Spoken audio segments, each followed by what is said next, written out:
Assalamualaikum warahmatullahi wabarakatuh. Perkenalkan, nama saya Muhammad Dava Saputra dari kelas 10 IPS 2. Akan menceritakan ulang teks hakikat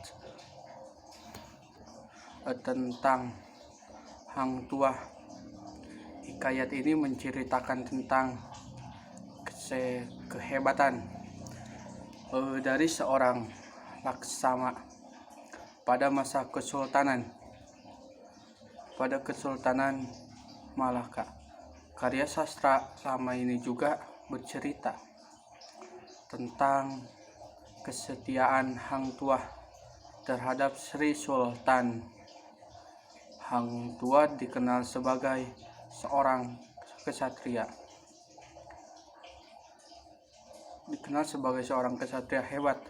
Pada saat umur 10 tahun, Hang Tuah dan 4 sahabatnya berlayar ke Laut Cina.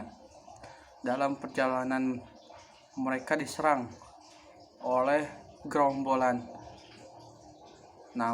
tapi mereka dapat melawannya.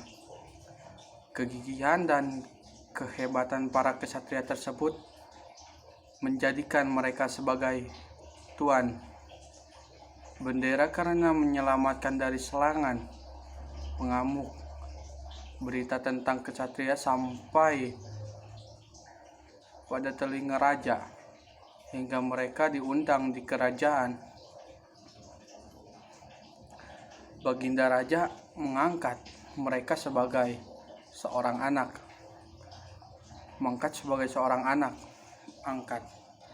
Beberapa tahun kemudian, Baginda raja berhasil mencari pusat kerajaan yang baru. Baginda raja ingin meminang Raden Galuh Mas Ayung yang merupakan putri tunggal Sri. Betara Majapahit. Sehari sebelum pernikahan terjadi kegaduhan yang disebabkan oleh taming Sri. Namun Hang Tuah berhasil menghalangi dengan menukar keris taming. Keberhasilan tersebut menjadikan Hang Tuah sebagai seseorang laksamana dan mendapatkan hadiah berupa keris taming.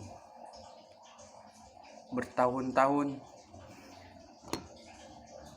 jadi orang kepercayaan dan pasti sangat disayang oleh raja, hingga membuat yang lain merasa iri. Suatu hari Hang Tuah difitnah telah berperilaku tidak sopan kepada dayang istana. Sebagai hukuman, Hang Tuah pergi meninggalkan istana dan menjadi anak angkat Tun Bijak Sura di Indrapura, Selang. Beberapa lama Hang Tuah ditarik kembali oleh Baginda raja. Fitnah kedua muncul dan membuat Baginda raja sangat marah, hingga menyuruh Hang Tuah untuk dibunuh.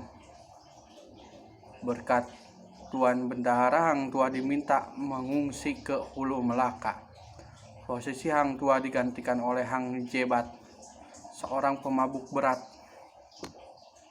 Raja tidak tahan dengan perilaku Hang Jebat dan meminta Hang Tuah untuk mengalahkan Hang Hebat.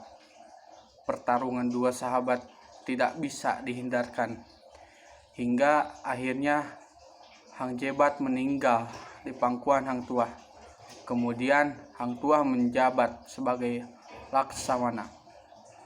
Pada kejadian saat Baginda dan istrinya berlayar, tiba-tiba mahkota raja jatuh.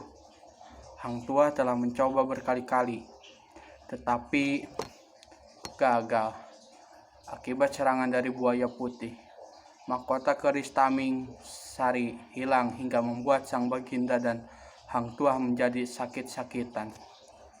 Walaupun masih sakit, Hang Tuah tetap melaksanakan perintah Baginda raja untuk memimpin perang